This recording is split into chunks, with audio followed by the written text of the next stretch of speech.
चंगड्या बोले तर कसं आहे पब्लिक, मी तुमचा लाडका महेश. आदित्य आता घरी आलता तर म्हणलं चला गावात जाऊन हनुमान दादाच्या पाया पण पडून यावा. हनुमान दादाच्या पाया पडून आम्ही संकेत त्यांच्या घरी गेलतो. तिथं त्यांच्या रूमचं काम फायनल झालं. रूमचं काम बघून मी घरी येऊन निवांत बसलो होतो. आजी आपल्याला एक अंजीर घेऊन आलती.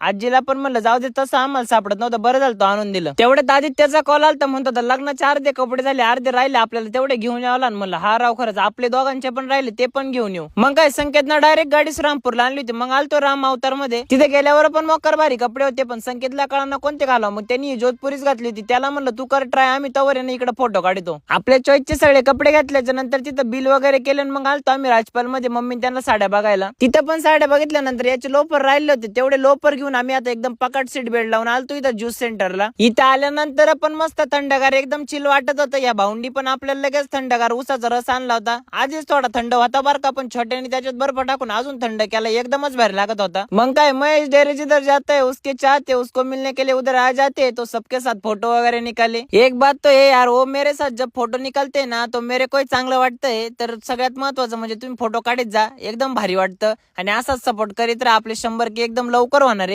तर अकाउंटला आता ना फॉलो करून घ्या ना, आपले 100K लवकर करून टाका. आणि कालच्या व्हिडिओला सगळ्यात भारी ज्यांनी कमेंट केली त्यांना आपण आज व्हिडिओ कॉल पण केलाय, ते पण स्टोरीला बघून घ्या.